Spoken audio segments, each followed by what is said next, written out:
Because white Americans have been living with African Americans even from the day when our ancestors came from Africa as enslaved people. White Americans will work with African Americans who want to work.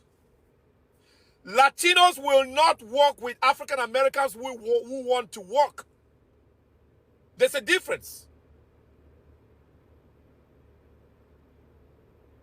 There's a difference. White Americans will work with African Americans who want to work. But Latinos will not work with African Americans who want to work. Latinos only work with Latino. So if you ask me, I can tell you that from my own personal self, that Latinos are more discriminatory and racist towards African Americans than either. So with this King's protest that they had all over the country, it was a big flop because nobody's talking about it. You had all kinds of immigrants asking, where's the African Americans? Where's the Black Americans? Why aren't they on the front line out here with us? Why aren't they out speaking with us, right? And you had a lot of Latinos getting online now, calling out their own community, holding their own community accountable for their anti-Black racism, right? Now, you know, a lot of Dominicans say, I know Black. And they try to say that they know that they got African in their bloodline, and America, Black Americans, we just in love with race. But we know that they hate that African bloodline, that African Blackness. They'll tell you. I mean, you know, it's a lot of racist things that they do, a lot of racist things that they say. They big on complexion, your hair, all kinds of different things, man. They have a lot of anti-Black sentiments, right? So a lot of them is going online now because ICE is kicking a lot of them out of the country, right? And they're calling on the Black community, and now they're doing what we've been asking them to do forever. They're calling out their racist family members. They're calling out the people that say a lot of racist things towards Black people. I've noticed, like, man, all around the world, different groups, like, we don't have no friends, man. I mean, everybody got something smart to say about us, but everybody want to draw from our culture, then had the audacity to tell us that we don't have a culture. But this is what the Latinos are now saying about their community. Coming from a Mexican and Filipino background, I feel like I've witnessed and heard many microaggressions and racial comments come from family members and even friends. And while most of the time this comes from a lack of education and not actually from hate, it's so important now more than ever to combat racism in your homes. So here are 3 ways that you can combat anti-Black racism and really support the Black Lives Matter movement in your Latino household today. Number 1, we need to call out the anti-Black racism and microaggressions for what they are immediately. One thing that is so common in our communities is colorism. And this can look like a family member complimenting the new baby in your family and talking about how she has such beautiful complexion and her eyes are so beautiful because they're blue. Things like that are extremely detrimental and perpetuate racism because said family member is basically saying that darker skinned babies are not cute and less desirable. Separating this into 3 videos so that I don't run out of time, but part 2 and part 3 should already be up on. Okay, so I made a video on how the Latin community doesn't support the Afro-Latino community, and their Latinos are really actually pretty racist toward Black people and Afro-Latinos. I was getting ate up by the Mexicans. They were like, well, nobody asked for the Black people, the Black community's help. We don't want your help. First, I'm Latina, but I'm Afro-Latina, and I identify as Black, but whatever. Why they come back? One of them talking about, oh, thank you to the Black people who helped at the protest, but not you Uncle Toms. Bruh, you're still being racist. It don't make sense. That was just the whole point I was making, is that you do have the communities, like the Black community support. Y'all are still racist, though. That's what I was trying to say. And this thing has gotten so crazy that you even got some Mexicans and Hondurans talking about our reparations claim and saying that we shouldn't get reparations. That indigenous people and the Mexican community should get the reparations before us. He was saying that they this one guy was saying that they're gonna go out in droves, and they're gonna go out in droves, and they're gonna campaign, and they're gonna march that so that we don't give reparations. I don't understand, like, why would you guys have to mention us and try to bring a halt to our reparations claim when y'all just go do y'all. Y'all got large numbers in this country. Y'all got grievances against the United States and a whole bunch of different things. Why even mention us? Because you deal with anti-black racism. That's what you guys deal with. Then you had another woman that was, that's a politician that's in office. They was also drafting bills and drawing up things, speaking on the floor in California about not paying blacks reparations. They were speaking out against reparations. So Tariq Nasheed, he got wind of this, and he's been calling out these tethers. And let me say this just right: a tether is nothing but just like a Black American Sam or a coon, a sellout. Those that speak out against the group. So when we talk about the immigrants, and they call them tethers, every immigrant ain't a tether. No, there's a lot of immigrants that's 10 toes down, right? That's black first. That I salute them, right? So everybody that comes from the Caribbean or Africa is not a tether. A tether is the same as a Black American sellout. That's all it is, right? What they would call, y'all know what those words is. But let's look at what Tariq Nasheed had to say. Check this out. Yeah, we started realizing, hey, a lot of this stuff, this weirdo stuff, ain't coming from our culture. Yeah? Come on, man. Let me play some more of the receipts showing why we're sitting this thing out with these people. Let me show some more clips of why we're sitting there. This woman right here, Kate Sanchez, assemblywoman, opposing reparations. Now, it comes from the bottom to the top. This is why we sitting it out. When we fight for black and brown unity, this is what we get right here. Anonymous consultants from the task force reported the total amount could be as much as $800 billion. $800 billion. That's 2.5 times the size of our entire state budget. To pay for that, you'd need a major tax hike, unlike anything this state has ever seen before. I recognize and acknowledge the painful part of our history. The pains of our past should not be paid by the people of today. The majority of our state is Latino and Asian, making up 55% of our population. Most of them, like me, are first, second, or third generation immigrants who had nothing to do with slavery, discrimination, Jim Crow laws, nothing. It is fundamentally unfair to force these people to pay for this, and because of that, I will be opposing. Economists. And you wonder why we sitting it out? Black folks, not only should you sit your ass down, kick your legs up and get comfortable while you're sitting down with these protests. You better not be nowhere near one of these damn protests. I wish I would be caught out here. This is what they would tell us after we fought to bring folks over here, lending our civil rights gains and moral capital and political capital. This is what we get, ladies and gentlemen. From the political structure, from the corporate structure, even from the street level. Hold on. Hold on one second. Hold on. We got a lot of receipts. There's a brother right here called Forgotten Latino History. He has a whole bunch of receipts. Let me play this one here. He pulled up an article about the Puerto Ricans. Like their problems confused with those of the Negro. We're talking about how Puerto Ricans, they didn't want their problems tied in with our problems. So yeah, hold on. It wasn't no big old melting pot. Hold on. One of the complaints is, unlike the Negro, they've never been militantly concerned over issues of integration, segregation, right? Why boycott?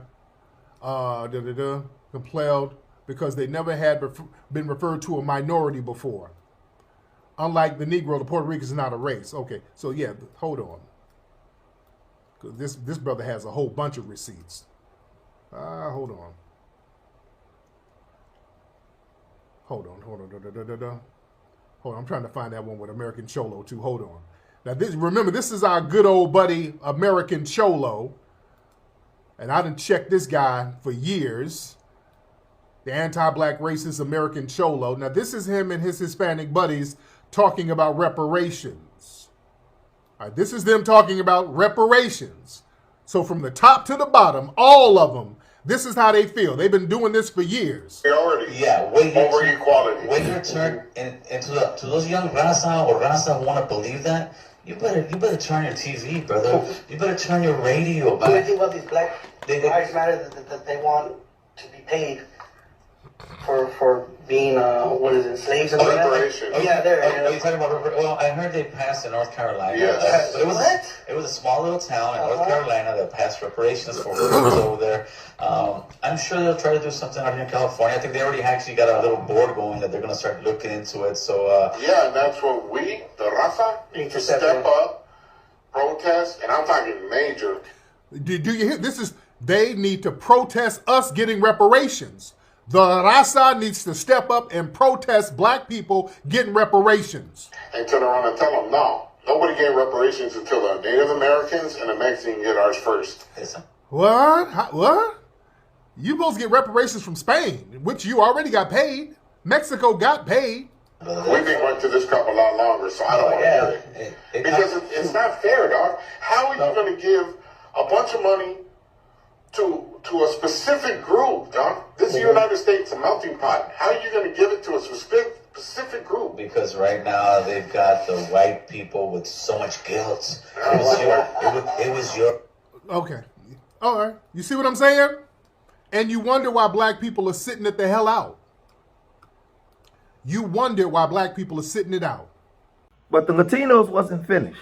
And like I said, this is my third installment. This is my part 3. Because they've been online on Twitter. They've been on TikTok. Well, X is no formerly Twitter, but they've been on X.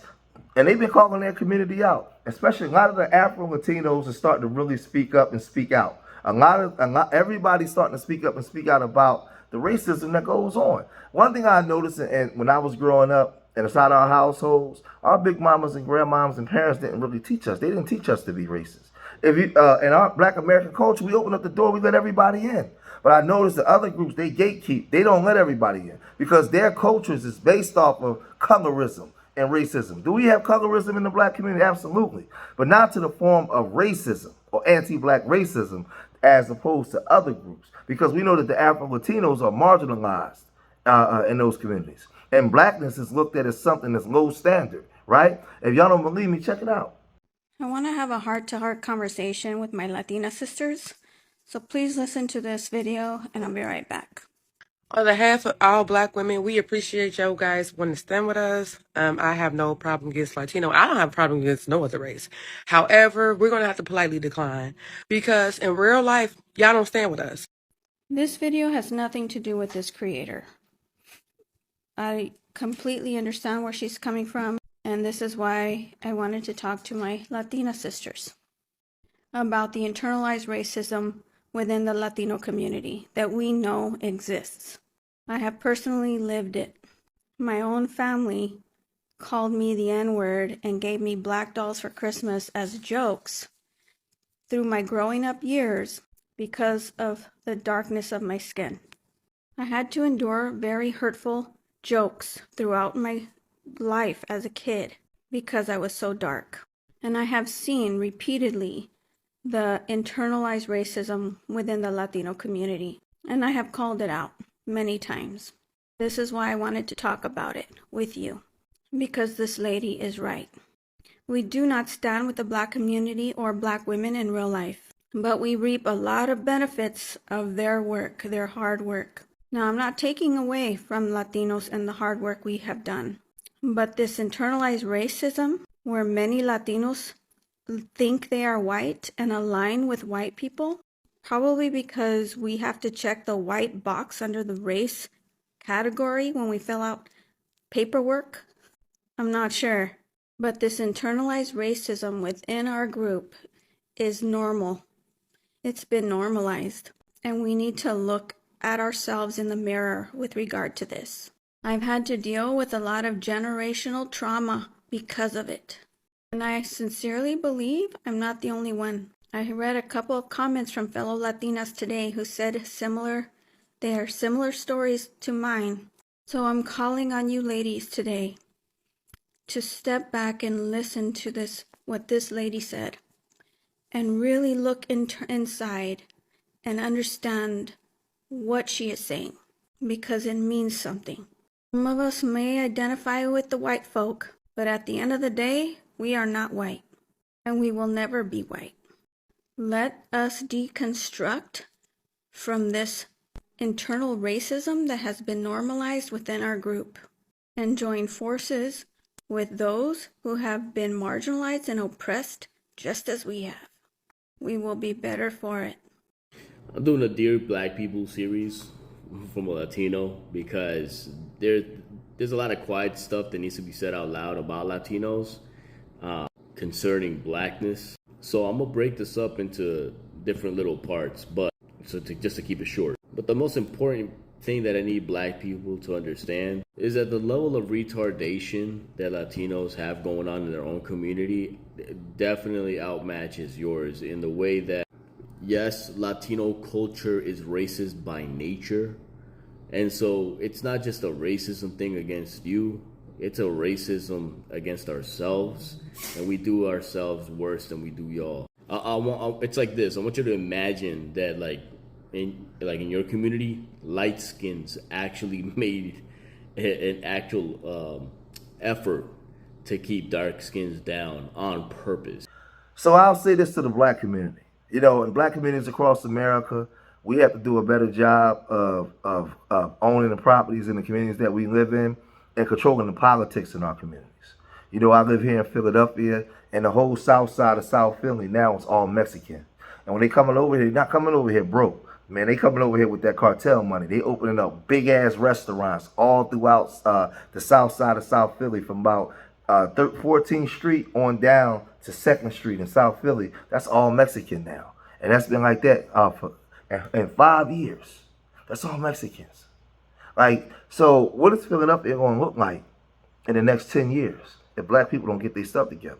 So while we going out right now saying, well, we're going to sit this one out, okay, cool. We're going to sit this one out, but what we're going to do for ourselves while we sitting this one out? Because this other group, they come in here, they buying up everything, and they getting themselves together. They getting their numbers up, and they getting themselves together politically strong as a national voting block and a local voting block. So we got to tighten up. We got to tighten up our game. Because if we're saying that, all right, well, we're sitting this one out, then we got to actually sit in with each other, man, and get our things together, man. Because there's a lot of things that we got to fix within our structure and community, man. But again, the Latinos is calling out. Now, the Latinos right now is calling out their community for anti-black racism. But when all this dies over, because I want y'all to know something. If the Biden administration let 20 million in, but they only kick out about 2 million, and that means there's going to be a whole lot more here in the next, and they're going to have babies. So what is their voting block? What is these communities going to look like in the next 10 years? So they're not going to be asking you for help because they're going to have, their numbers is going to be greater than yours. There's going to be more of them than you, right? And then what happens is, and what happens in California, they're not going to be as nice either. So we got to tighten up our game. We got to tighten up our game, man. So if you made it this far in the video, hit that like button, subscribe to Street Media TV, leave your comments in the comment section. Let me know what you guys think. Remember, I love you. Till the next time, peace.